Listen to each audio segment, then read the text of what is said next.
함께 나눌 말씀은 사무엘상 11장의 말씀입니다. 저와 우리 성도님들이 한 절씩 교독하도록 하겠습니다. 암몬 사람 나하스가 올라와서 길르앗 야베스에 맞서 진침해 야베스 모든 사람들이 나하스에서 이르되 우리와 언약하자 그리하면 우리가 너를 섬기리라 하니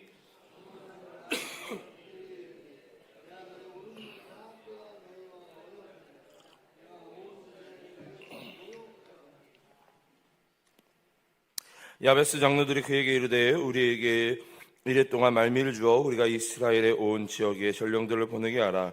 만일 우리를 구원할 자가 없으면 내가 나아가리라 하니라. 이 말을 백성에게 전하매 모든 백성이 소리를 높여 울더니 마침 사울이 밭에서 소를 몰고 오다가 이르되 백성이 무슨 일로 오느냐 하니 그들이 야베스 사람의 말을 전하니라. 사울이 이 말을 들을 때에 하나님의 영에게 크게 감동되매 그의 노가 크가에 일어나 한 결의의 소를 잡아 각을 뜨고 전령들의 손으로 그것을 이스라엘 모든 지역에 두루 보내어 이르되 누구든지 나와서 사울과 사무엘을 따르지 아니하면 그의 소들도 이와 같이 하리라 하였더니 여호와의 두려움이 백성에게 임하매 그들이 한 사람같이 나온지라. 30 유다 사람이 3만 명이었더라. 무리가 와 있는 전령들에게 이르되 너희는 길르앗 야베스 사람들에게 이같이 이르기를 내일 해가 더울 때에 너희가 구원을 받으리라 하라. 전령들이 돌아가서 야베스 사람들에게 전하매 그들이 기뻐하니라. 야베스 사람들이 이에 이르되 우리가 내일 너희에게 나아가리니 너희 생각에 좋을 대로 우리에게 다 행하라 하니라. 이튿날 사울이 백성을 3대로 나누고 새벽에 적진 한가운데로 들어가서 날이 더울 때까지 암몬 사람들을 치매 남은 자가 다 흩어져서 둘도 함께 한 자가 없었더라. 백성이 사무엘에게 이르되 사울이 우리를 다스리겠느냐 한 자가 누구이니까 그들을 끌어내소서 우리가 죽이겠나이다. 사울이 이르되 이날에는 사람을 죽이지 못하리니 여호와께서 오늘 이스라엘 중에 구원을 베푸셨음이니라. 사무엘이 백성에게 이르되 오라 우리가 길갈로 가서 나라를 새롭게 하자. 우리 마지막 절 함께 읽겠습니다. 모든 백성이 길갈로 가서 거기서 여호와 앞에서 사울을 왕으로 삼고 길갈에서 여호와 앞에 화목제를 드리고 사울과 이스라엘 모든 사람이 거기서 크게 기뻐하니라. 아멘. 할렐루야. 할렐루야. 오늘도 이 새벽을 깨워 하나님께 예배하는 우리 모든 성도님들께 하나님께서 복 주시고 은혜와 평강 주시기를 주님의 이름으로 축복합니다. 오늘은 이 사무엘상 11장의 말씀을 함께 나누고자 합니다. 함께 말씀을 살펴볼 때에 성령 하나님께 말씀을 깨닫게 도와주시고 깨달은 말씀을 붙잡고 기도할 때에 응답되어지는 이 새벽 되기를 간절히 소망합니다. 오늘 우리가 살펴보려고 하는 이 사무엘상 11장의 말씀은 이 11장의 말씀을 우리가 제대로 이해하기 위해서는요, 이 사무엘상 8장부터 시작된 이 이스라엘 안에 있었던 문제를 우리가 기억해야 됩니다. 이 사무엘상 8장을 또 저와 함께 이 새벽의 말씀을 함께 나누었더라고요. 여러분, 이 사무엘상 8장에 나타났던 문제가 무엇이었습니까? 이 8장에 이 이스라엘 백성들이 우리들에게도 인간 왕을, 눈에 보이는 왕을 세워달라라고 요청했던 그 장면이 사무엘상 8장에 나타납니다. 자, 이러한 이스라엘의 요청에 이 사무엘상 9장과 10장에서는 이 인간 왕을 세워달라, 눈에 보이는 왕을 세워달라라는 이 요청에 사무엘상 9장과 10장에서는 사울이 기름 부음을 받고 제비 뽑아 이스라엘의 초대 왕으로 그렇게 세워지는 초대왕으로 기름 부음을 받는 장면이 나타나게 됩니다. 근데 여러분, 이 사울 왕이 기름 부음 받고 이 왕으로 세워져 가는 이 과정 가운데 이 어떤 이스라엘 백성들은 저 사람이 우리를 어떻게 구원하겠느냐, 저 사람이 어떻게 우리 이스라엘을 이끌어 가겠느냐라며 이 비난하는 사람들도 있었다라는 것이죠. 다시 말해 사울이 기름 부음을 받았지만 아직까지는 미약할 때, 그의 어떤 힘이, 그의 어떠한 영향력이 아직 미약할 때에 이 이스라엘이 아직 그 사울 왕을 중심으로 하나 되지 못했을 때에 이 이스라엘 가운데 대위기가 찾아오게 됩니다. 그 장면이 바로 오늘 본문의 말씀인 거죠. 8장에 이스라엘 백성들이 왕을 세워달라고 그러고 9장과 10장 가운데 이 사울을 택하여서 기름 붓고, 그리고 아직 이 왕정 체제가 이 사울이 아직 어떠한 힘을 가지지 못했을 때에 위기가 찾아왔다라는 것입니다. 자, 이러한 위기 속에서 하나님께서 이스라엘 백성들을 어떻게 지켜주시고 회복하시는지를 오늘 이 새벽 말씀을 통해 우리가 짧게 한번 나눠보도록 하겠습니다. 자, 먼저 오늘 본문 1절부터 5절까지를 살펴보면요, 이스라엘에게 찾아온 위기가 무엇인지를 우리가 살펴볼 수 있습니다. 자, 먼저 오늘 본문 1절과 2절을 읽어보면요, 우리 1절, 2절 우리 다시 한번 읽어보도록 하겠습니다. 시작.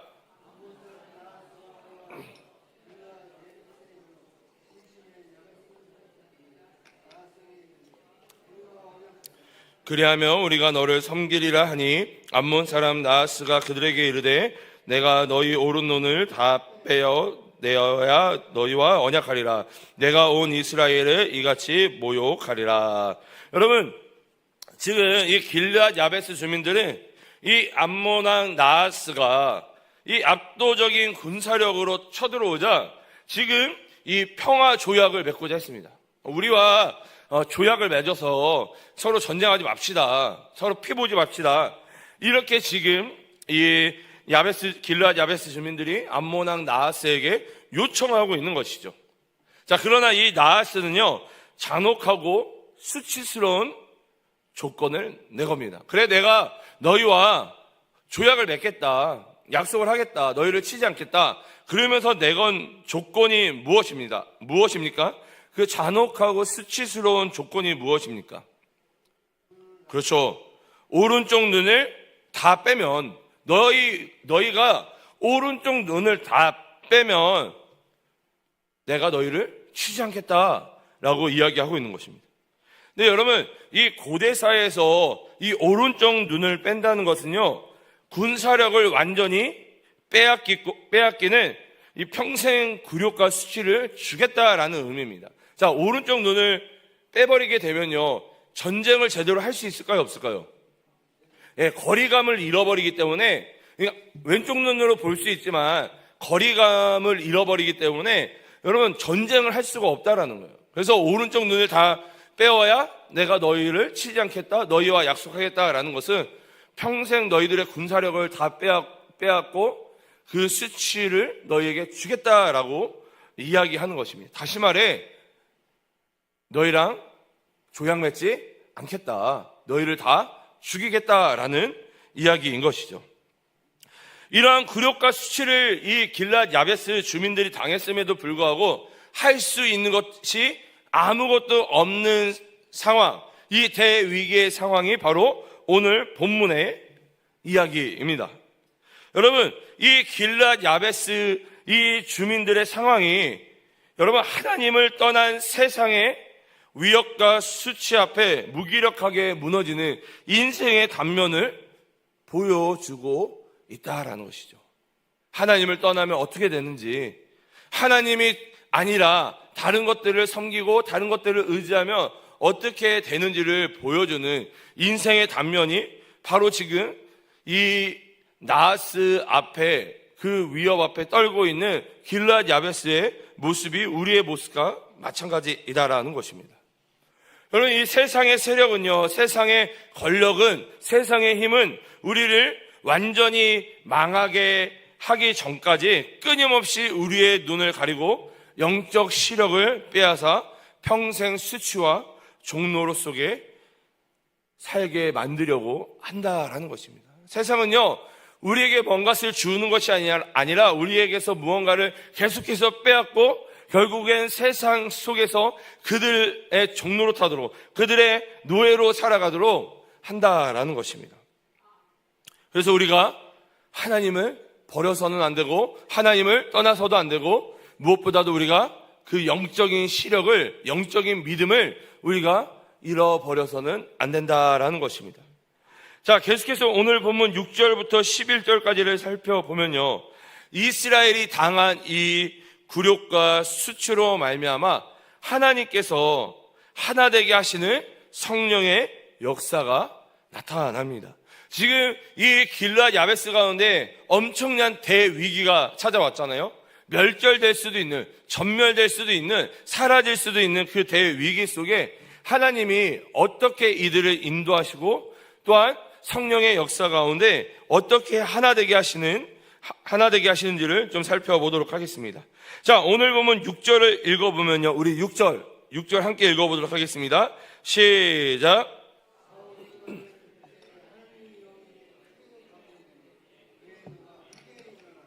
여러분, 지금 이 길르앗 야베스, 이 이스라엘의 굴욕과 수치를 들은 사울이 뭐 하게 됩니까? 뭐가 일어나죠?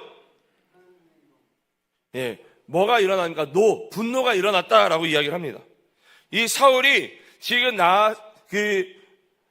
나하스의 그런 조롱 속에, 그리고 이러한 조롱과 굴욕 속에 이 길르앗 야베스가 당한 상황들을 듣고 이 사울이 크게 노하였다라고 오늘 본문이 이야기하고 있습니다. 근데 여러분, 분노하였다, 이 분노하였다라는 이 단어는요, 오늘 본문에 쓰인 이 단어는 어떤 감정적인 분노를 이야기하는 것이 아닙니다. 여러분, 하나님의 백성을 모욕하고 짓밟는 어둠의 세력을 향해 하나님의 영이 부어주시는 분노, 허락해 주시는 분노, 우리는 이러한 분노를 어떻게 이야기하냐면요, 거룩한 분노라고 이야기를 합니다. 이 장면 말고도 우리가 대표적으로 신약에서의 한 장면, 구약에서의 한 장면을 살펴볼 수 있는데요, 구약에서 한 장면은 어떠한 장면을 우리가 생각해 볼 수 있습니까? 그 골리앗 앞에 서 있는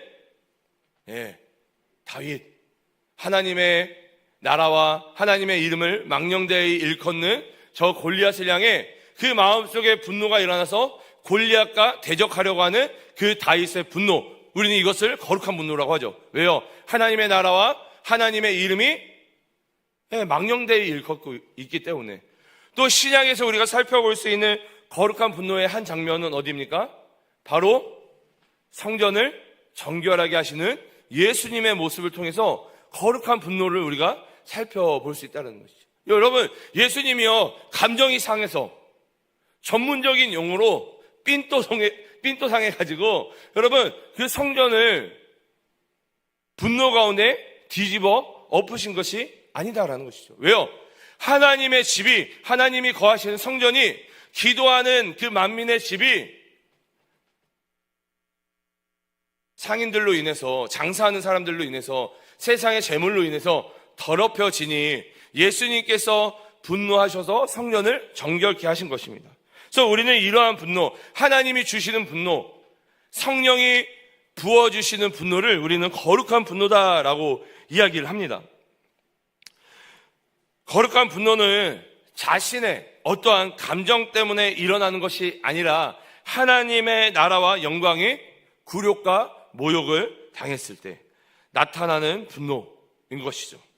그리고 이 사울의 거룩한 분노는요, 이스라엘이 하나 되게 하는 능력이 되었다라는 것입니다. 여러분, 인간적인 감정으로, 인간적인 분노로 이것들을 대했다라고 한다면요, 하나 되지 못했을 것이다 라는 거예요. 성령의 하나님의 영이 부어주시는 그 거룩한 분노로 말미암아 그 거룩한 분노를 이용해서 이스라엘이 하나 되게 했다라는 것이죠. 자, 그것을 우리가 한번 살펴보도록 하겠습니다. 오늘 본문 7절을 읽어보면 우리가 알 수 있는데요, 오늘 본문 우리 7절 우리 함께 읽어보도록 하겠습니다. 시작.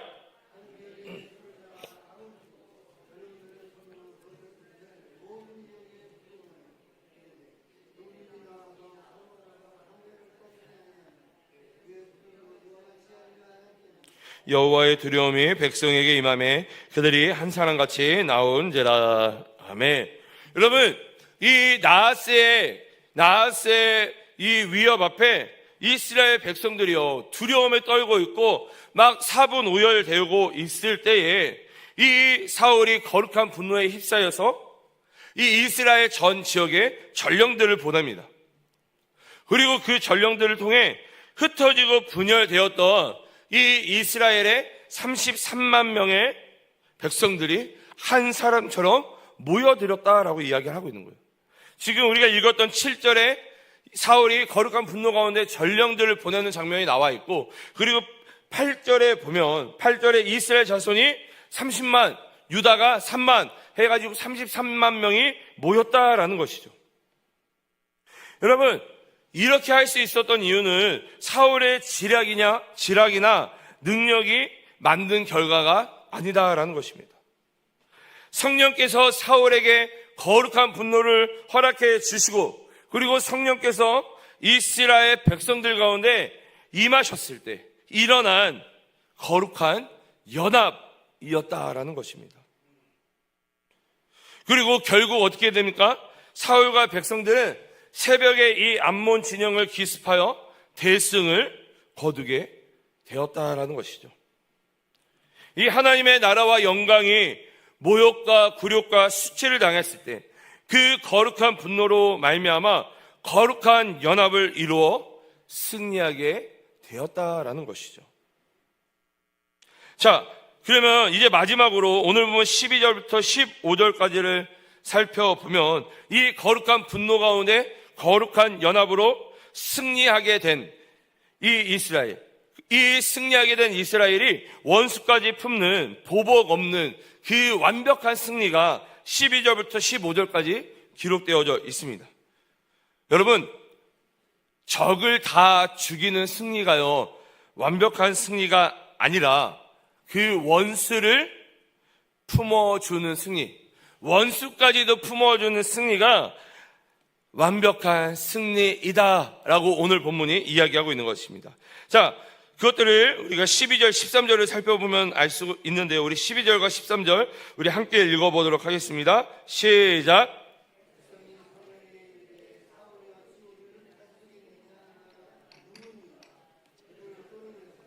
우리가 죽이겠나이다. 사울이 이르되 이날에는 사람을 죽이지 못하리니 여호와께서 오늘 이스라엘 중에 구원을 베푸셨음이니라. 아멘. 여러분, 이 이스라엘이 이 완벽한 승리 후에 이 사울을 따랐던 사람들, 다시 말해 이 사울의 측근들이 이 사울이 이제 왕이 되는 것을 반대했던 반대파를 찾아내어 죽이자라고 제안하는 장면이 지금 오늘 12절부터 15절까지 나와 있는 거예요. 이제 대위기가 끝났으니 이제 이 뒤처리를 해야 되는데, 자, 이 사울이 왕이 되는 것을 반대했던 사람들, 비난했던 사람들, 이들이 우리의 또한 적이지 않겠냐, 이들이 우리를 하나 되지 못하게 하는 자들 않겠냐, 그래서 이들을 찾아내서 죽이자라고 이 사울의 측근이 이야기했던 것입니다. 여러분, 한번 사울 입장에서 한번 생각해 보세요. 완벽하게 외부의 적을 물리쳤으니, 그리고 큰 승리를 거두었으니, 이 승리의 도취 속에서 내부의 정적을, 내부의 라이벌을 제거할 절호의 기회다라고 생각할 수 있겠죠. 이제 막 나를 따르는 사람들이 많아요. 이제 힘이 생겼어요. 그러면 이제 뭐 할 수 있는 거예요? 저 눈에 가시 같은 저 나의 정적을, 나의 라이벌을 죽여서 내가 평생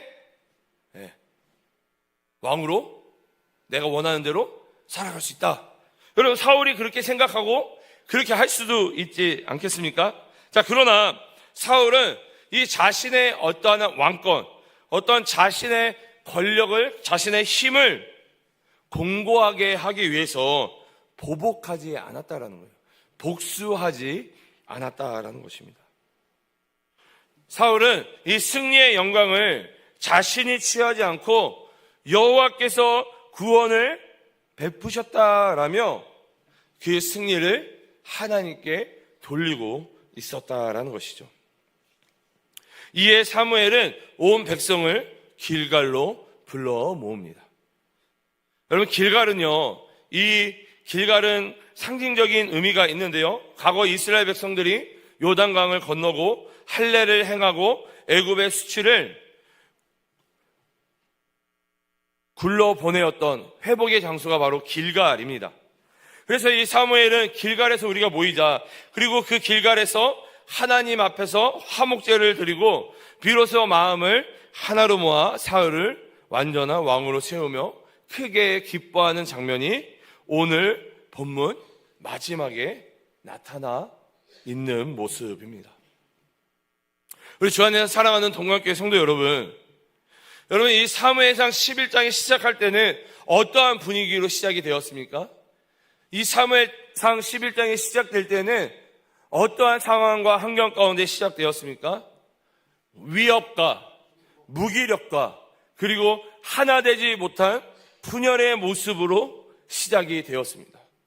그러나 이 성령의 역사 가운데 어떻게 승리와 연합으로 바꾸시는지 보여주는 소망의 말씀이 바로 오늘 본문의 말씀이다라는 것입니다. 우리는 오늘 본문을 통해 깨닫게 된 세 가지 영적인 원리가 있는데요. 이 세 가지 영적인 원리가 무엇입니까? 첫 번째는 우리가 영적인 시력을 지켜야 된다는 거예요. 영적인 시력. 세상은 끊임없이 이 나하스와 같이 우리의 영적인 이 오른 눈을 빼앗아 하나님의 능력을 바라보지 못하게 만들고자 합니다. 여러분, 세상은요 자꾸 우리의 눈을 가리는 거예요. 우리의 믿음을 가리는 것입니다. 그래서 하나님을 온전히 바라보지 못하게 한다라는 것이죠. 그래서 여러분, 우리는요 세상 가운데 영적인 시력, 영적인 믿음을 잃어버려서는 안 된다라는 것입니다. 영적인 시력을 회복하고 영적인 믿음을 회복해서 하나님을 온전히 바라봐야 한다라는 것이죠. 그리고 두 번째로는 내 힘이 아닌 성령의 감동으로 살아가야 된다라는 것입니다. 내 열심과 노력만으로는 사람의 마음을 묶을 수도 없고 영적 전쟁에서 이길 수도 없습니다. 여러분, 사람이 사람을 하나 되게 할 수 있을까요? 여러분, 사람이 사람을 하나 되게 할 수 없습니다. 그 증거가 여전히 수많은 분열들이 있죠. 이 한민족이라 불리우는 우리나라 안에서도 수많은 분열들이 있죠. 여러분, 기독교 안에서도 수많은 분열들이 있습니다. 여러분, 이 한국교회 안에 수많은 교단들이 있는 이유가 무엇입니까? 분열 때문에 그렇죠. 분열 때문에. 여러분, 그래서요 사람은 하나 되게 할 수 없다라는 것입니다. 그리고 그 영적 전쟁에서도 하나 되지 못하기 때문에 영적 전쟁에서도 이길 수 없다라는 것입니다. 그러나 오직 하나님의 영, 그 성령이 임할 때에 우리 안에 거룩한 열정이 회복되어지고 분열된 삶의 자리가 하나로 묶이는 역사가 일어나게 된다는 것이죠. 여러분, 제가 기도 인도할 때에 항상 그러한 기도 제목으로 기도 인도를 하는데, 한 성령 안에서 한 마음 한 뜻이 되게 해달라. 여러분, 성령이 한 분이신데 그 한 분이신 성령이 우리에게 마음을 허락해 주시면요, 우리 안에 어떠한 마음이 생길 수밖에 없는 거예요? 동일한 마음, 한 마음이 생길 수밖에 없다라는 것입니다. 그래서 여러분, 교회 안에 어떠한 것들을 결정할 때 분열되어져 있는 마음들이 있을 수 있잖아요. 서로 생각이 있을 수 있잖아요. 그러면 여러분 어떻게 해야 됩니까? 성령님, 우리가 한 성령 안에서 하나 되게 해 주시옵소서. 그래서 여러분, 하나 될 때까지 기도하셔야 되는 거예요. 성령님이 한 마음 되게 할 때까지 기도하셔야 되는 겁니다. 그리고 나서 결정해도 늦지 않습니다. 왜요? 한 성령 안에서 한 마음 한 뜻으로 그 사역들을 감당하기 때문에 여러분, 분열되어서 브레이크가 걸리고 자꾸 방해가 일어나는 것이 아니라 한 성령 안에서 한 마음 한 뜻으로 나아가기 때문에 그 방법이 가장 빠른 방법, 그것이 가장 확실하게 하나님의 나라와 하나님의 영광을 이루어가는 방법이다라는 것입니다. 여러분, 그래서 이 새벽을 깨울 때마다 여러분 항상 기도해 주셔야 돼요. 우리 동관교회를 위해서 기도해 주실 때 이 기도 제목, 하나님, 한 성령 안에서 한 마음 한 뜻이 되는 동감교회 되게 해 주옵소서. 여러분, 이걸 놓고 항상 기도하셔야 되는 것입니다. 마지막으로 길갈로 나아가 참된 왕이신 예수님을 우리가 바라봐야 된다는 것이죠. 인간 왕이 아니라 그 하나님이 세우신 이 눈에 보이는 지도자, 인간 왕을 통해 일하시고 역사하시는 우리의 영원한 왕 대신 예수 그리스도, 그리고 우리의 영원한 주인 대신 하나님을 우리가 바라볼 수 있어야 된다는 것입니다. 이 사울은 잠시 승리의 영광 속에 은혜를 선포하지만 여러분, 훗날 이 사울이 어떻게 됩니까? 하나님 앞에 불순종으로 무너지게 돼요. 사울이 끝까지 잘할 것 같았지만 여러분, 인간은요, 어느 순간 하나님 앞에 무너지는 상황들이 오게 된다는 것입니다. 그러나 우리의 영원한 왕이신 예수 그리스도는 우리의 모든 수치를 십자가에서 담당하셨고 원수까지 용서하시는 온전하고 완전한 구원을 이루셨다라는 것이죠. 참된 왕이신 예수님처럼 나의 공로를 내려놓고 보복 대신 용서를 선택하며 승리의 영광을 하나님께 돌리는 삶, 그것이 참된 길갈의 회복이다라는 것입니다. 우리 성도님들, 오늘 하루 성령의 능력에 힘입어 세상의 유업 속에서, 그리고 영적 전쟁에서 승리하고 사랑과 용서로 참된 연합을, 하나됨을 이루어내시는 우리 말씀을 붙잡음으로 거룩한 연합을 이루어내시는 우리 모든 성도님들 되시기를 간절히 소원합니다. 축복합니다. 우리 함께 나눈 말씀들을 기억하시면서 우리 함께 기도하며 나아가도록 하겠습니다. 우리 함께 기도하실 때에 나의 혈기와 의를 내세우는 것이 아니라 하나님 나라와 영광을 위해 거룩한 연합을 이루는 자가 되도록 우리 함께 기도하며 나아갔으면 좋겠습니다. 우리 교회를 위해서 기도해 주시고 특별히 휴가 중에 계시는 우리 담임 목사님을 위해서 기도해 주시기 바랍니다. 무엇보다 우리 교육자와 중직자들이 한 성령 안에서 한 마음 한 뜻이 될 수 있도록 기도해 주시고, 이 남은 여름 사역을 위해서 특별히 우리 청년부 수련회가 준비되어지고 있고, 또한 동강교회 청장년부 캄보디아 선교를 위해서도 기도해 주시기 바랍니다. 나라와 민족을 위해, 한국교회를 위해서 기도해 주시고, 온 세계와 열방 가운데 사역하고 계시는 우리 선교사님들을 위해서, 동강의 한우들을 위해서 또한 함께 기도해 주시기 바랍니다. 마지막으로 각자가 가지고 나온 기도점을 놓고 기도하시다가 우리 자유로이 돌아가시도록 하겠습니다. 우리 주님의 이름을 3번 간절히 부르신 후에 우리 함께 기도하며 나아갑니다. 주여, 주여, 주님